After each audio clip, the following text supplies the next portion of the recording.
Boye imala mon émission na bino, ezali wa bino, ndeko na bino, moninga na bino, camarade na bino, petit na bino, vieux na bino, Landry Photo le meilleur de Paris. En tout cas na ye, ne sengo, poste na yebi kelelo to lo makamba kitoko. Makambo etali ya mboka na biso. Alors, ya moto banda na kotika bino botala na no vidéo oyo, après sima nango nde to bandi émission na biso pe na bokilo nyonso. Ya solo na lobaki que na ko déboulonner système dictatorial oyo to combataki na pays. Mais nazoka moi système ezali mutote. Système ezali ba méthode. Ba méthode oyo ebomaki mboka na biso. Ba méthode wana ezali lokola corruption.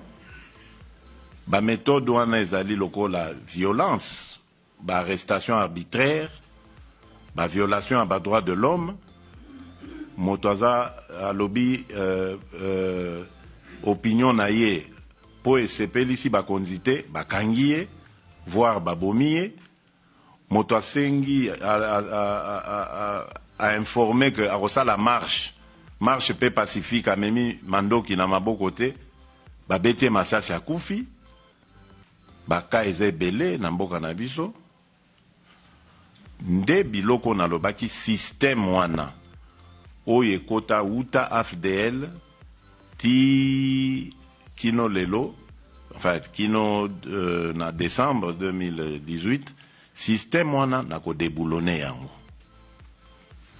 po bokonzi onga na ngina kotisa na Congo ezali bokonzi ya koboma bana mboka te. Ezali bokonzi ya koyiba mboka te.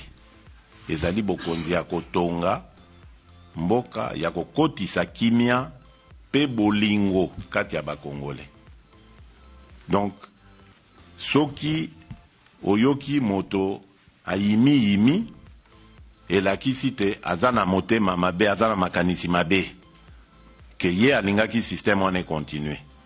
Alors ce moto na FCC azana makanisi wana ayeba ke nga na ye toko tambola elongo te parce que nga na ye makambo ba kopo ezalaka wana te na ye ko silisa makambo wana moto nyonso oya kolinga ko pusa na pembeni nanga aya na makanisi asi. Alors biso na bino to uti kota la vidéo yo ezali vidéo ya président de la République ezako daté na début ya mandat na ye.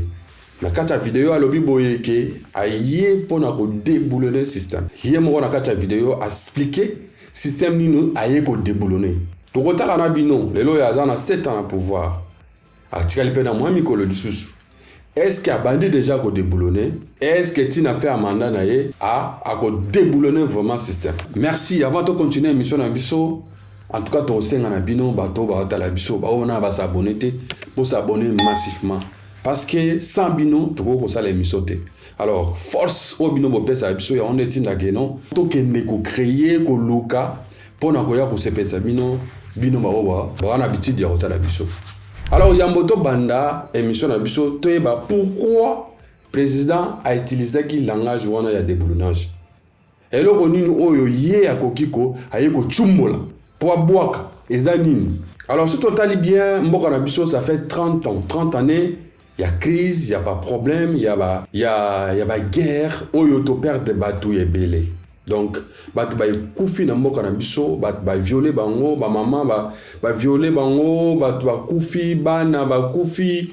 Donc mboka na biso pendant 30 ans, toza na crise oyo ba paya bazali ko imposer biso. Alors pour na nini to komi na crise, futo lo belango, to expliquer na bana o ba botami mikolo yo na bana biso bazana poto wa o pe ba yoka pe mangala ba comprendre pourquoi biso to komi na situation oyo ya pasi ya boye oyo ke ba bazali ko kufa ba maman bazali ko violer en tout cas mboko za ko avancer te. Biso mo to yebi ke to ka mama ki pendant 30 années oyo souffrance mais 30 années mo robo to ka mama ki pe tozalaki na kimia mokonzi na biso azalaki à l'époque alaki maréchal Mobutu oyo azalaki mokonzi monene pe azalaki muto oyo azalaki kokamba et bekolo nyonso ezali tout autour na biso babengi bekolo ya Grand Lac.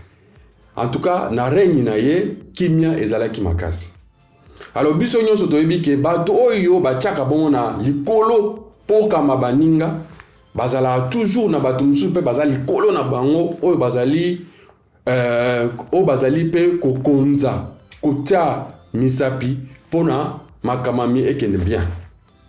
Alors ezali le cas ya président Mobutu azalaki kokamama na ba occidentaux, donc principalement ezali ba américains. Alors ba américains ba soutenaki pendant long ya pouvoir na ye. Il s'avérait que bato yo biso toyebi ba pomba ya mokilo yo toyebi ba américains, ba français, ceux qui ba soutenir yo pendant un temps et que lobby na lobby okomi ko changer maloba omona bango bakoma ko lukelo makambo. Il s'avérait que il y a un moment où le président Nabiso à l'époque Mobutu a commencé ko changer pe maloba vis-à-vis na bato yo ba pomba oyo ba mimaki na pouvoir boyoka nezala quitter. Alors esengaki ke ba oyo ba tchaki na pouvoir ba luka moyen neng ba remplacer. Et puis santé pe comment kotungisa ye. Donc makasi penda ya bomoto ezalaki lisusu ba américains ba occidentaux oyo ba tia ba système oyo en place pona ko konza ba mboka na biso na Afrique bando ko lukela ye remplaçant. Alors pendant 32 ans ya règne ya Mobutu ba américains pe bazalaki ko soutenir ba bilombe mususu oyo bazalaki nzinga na biso. À l'occurrence Yoweri Museveni, Paul Kagame na Yoweri Museveni bazaki na bosangani déjà banda kala pona ko bundisa bakonzi oyo ya mboka na bango na Uganda kuna pour koisa bango. Et yo ko sala make pendant des années balite baye ko zo pouvoir. Président Museveni tanga zo pouvoir akomaki entouré na ba obabengi ba yen ba loup. Ça veut dire que bato basunga kiye ba Rwandais oyo basunga kiye. À l'occurrence ba président Kagame na batunaye. Donc azaki obligé à sala nini à récompenser bango. Alors pendant qu'on récompenser bango et loko nini ya salaki abanaki ko tchacha bango na ba poste clé ya mboka. Moni ke bato mboka pe ba sepelaki te ba komo tomboka ba non ba poste oyo ko tcha ba payate ba payo ba sunga ki okoma na pouvoir. Alors il serait mieux bazon en mboka na bango luka solution bazon en mboka na bango sinon te makambo ekobeba. Alors yé comme sage et loko nini asali abi bon comme bino pe bozali groupe armé o boza ko bunda pona ko libérer mboka na bino ngai na ko soutenir bino na batu na ngai po bino pe boza pouvoir. Alors a soutenir ki pe bango bayaki pour attaquer première fois Rwanda et échoué pona nini parce Rwanda zoki li sungi ya Zaire bazongi sur Uganda. Deuxième fois baye manamakasi. Alors tant ba il makasi ba kina plan na bango mabe. Plan na bango mabe alaki nini? Ba bomi ba konzimi bale ya mboka Burundi na ya Rwanda. En Afrique, deux chefs d'État sont morts en même temps. Les présidents du Rwanda et du Burundi se trouvaient dans le même avion quand il s'est écrasé. L'appareil aurait été abattu par qui, on ne sait pas encore. Les trois membres d'équipage français sont morts eux aussi.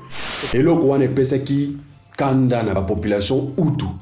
Parce que mon conjoint zaki na place zalaki Hutu. Ba komaki ko boma. Ba komaki ko boma na bango na bango. Ba komaki ko boma na bango na bango. Ma bomi wana biso ta kati to la kite. Ma bato wana ndi ba boma bato wana ndi ba kufaki ba zairo ba la na kati te. Et pourtant communauté internationale bato nyonso bazalaki wana batika ki makamone leka. Alors ta makamone leki bango bazui pouvoir. Et batuti bazui pouvoir. Tant batuti bazui pouvoir. Alors, et comme chasse à l'homme, comme ko chasser batu, tant comme benga na bango, engulupa nyonso oyo, et qui maki mbitumba et kenaki nzela ya Congo. Alors pona bango ba obake na Congo ba kena ba arme ba zakina bilo nyonso. Et pas na bango ezalaki jeune. Donc, ba koga kotike loka bongo te, il fallait qu'on poursuivre bango. Mais qu'on poursuivre bango wapi na mboko ya Congo, oyo yaki mboko na bango te. Alors bon se rappeler bien na likamanga na lobaki ke batu bachaka batu na pouvoir, ba pombo bachaka batu na pouvoir, ba américains, ba occidentaux, bazaki déjà na plan ndenge nini ya kolongo ya ko remplacer Mobutu. Alors comme ezaki dans na plan na bango, donc c'était une bonne occasion ya ko poursuivre batu wana na kati ya Congo et puis ya ko chasser Mobutu. Et ça verrait que Zaïre à l'époque ezaki na problème désordre déjà levé qui a affaibli. armée ezalaki na désordre, donc va profiter. Tant ba moni ke ba koti pe muta gogo ya ko telemela bango azalaki te, va continuer. Alors tant ba comme na kati ba moni ke ezaka bango na bango rara, ba to milayi biso to yebi na bilongi, na ba zolo milayi ba ye ba koti. Ami tout na bi non. Likambo so to bito continuer na ngo boye et kozala nango et ba ba kondimela biso te. Alors il fallait ko luka mwana mboka pona ko masquer. Ya on ba yo kozwa musée ba tie en tête.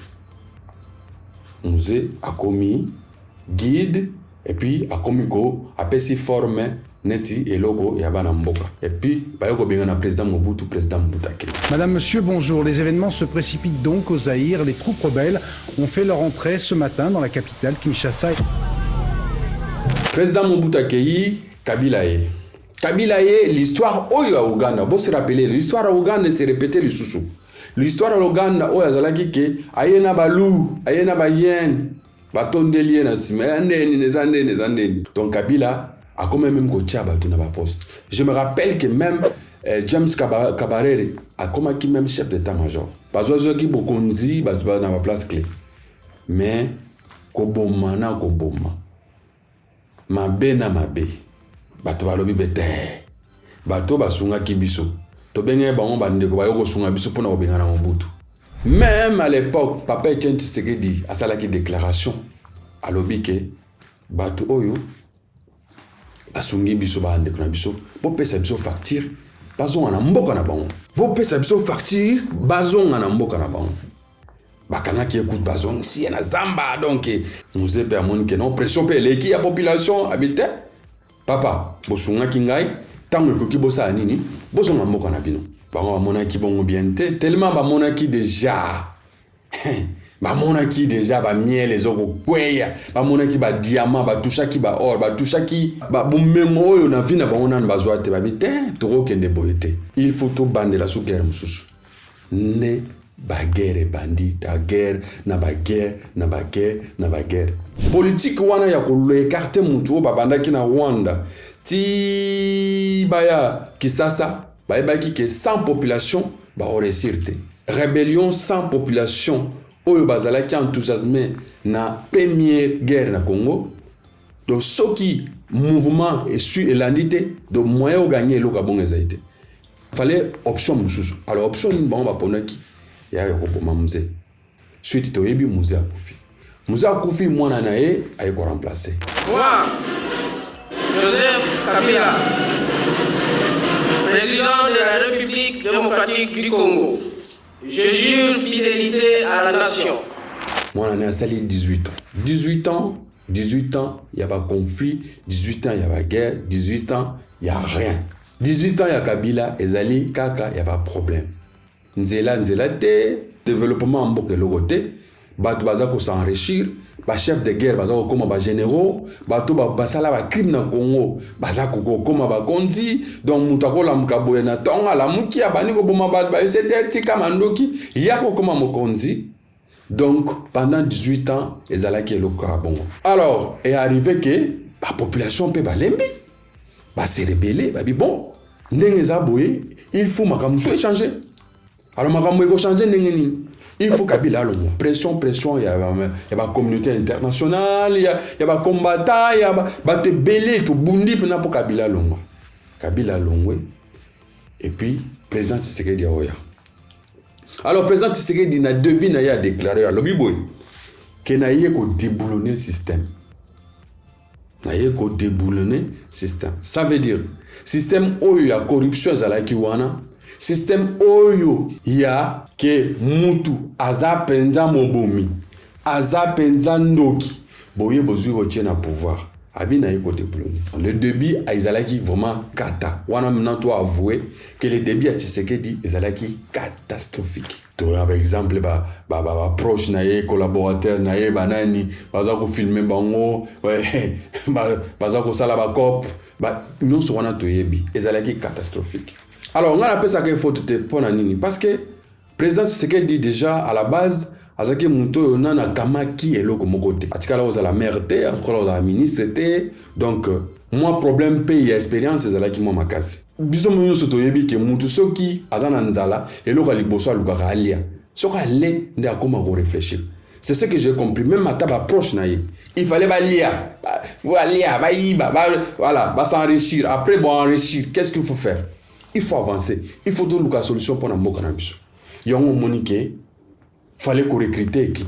Il y a Sika. Oyo, et qu'on peut sa moins formé na pouvoir naï. Alors, tu as eu un moment que ma camébélé les lots et comme qu'on changer mke. Batu oyo bazalaki ba généraux, batu oyo bazalaki ba traite. Na turumo komona ke ba komi ko kangama. Système nyongi biso pendant 18 ans. Oyo bazalaki dominer na Rwanda. To komi komona ke na nzela ya ba diplomatie, na nzela ya mambebele et komi ko changer. Couleur ya makambe komo changer. Batu bazalaki ko bondela bango, batu bazalaki ko chérir bango, batu bazalaki ko komisa bango lobby. Le lobby ba komo pesa bango mukongo, ba komi ko pesa moins confiance. Namboka na biso bakomi koyoka Congo bakomi yoka Congo bano yoka biso te Congo tozalaki na même pas na écoute mais na nzela ya président Tshisekedi tokomi komona ke makambo komi ko changer ONU komi koyoka biso Amérique komi ko tia biso mwaka boy na boy les choses comment changer question na zawo mituna ne bandeli tolbaki ke bokonzi ya Afrique et Outaga Likolo. Alors, tout ça au mituna. Est-ce que bokonzi oyo Mobutu azwaki. Toyebaki ki balukela ki elombe. Bilombe wana ba ko longola ye. Et puis bango ne ba gérer Grand Lac pendant 18 ans. Et le loyo balanga bato ba tchaka ba ona bokonzi. Ba komi ko changer langage. Est-ce que Zali e bandeli ya pouvoir te na nzela ya Tshisekedi pona Congo. Est-ce que malobanaye o alobaki ke na eko déboulonner système? Est-ce que komiko zo forme te? Alors, parole tikali na bino bande ko na ngai, bo beta, bo commenter, bo loba, bo pesa ba vie na bino. Donc ezalaki ya bino Landry Photo le meilleur de Paris. En tout cas, tout na émission ya Sima. Ciao ciao.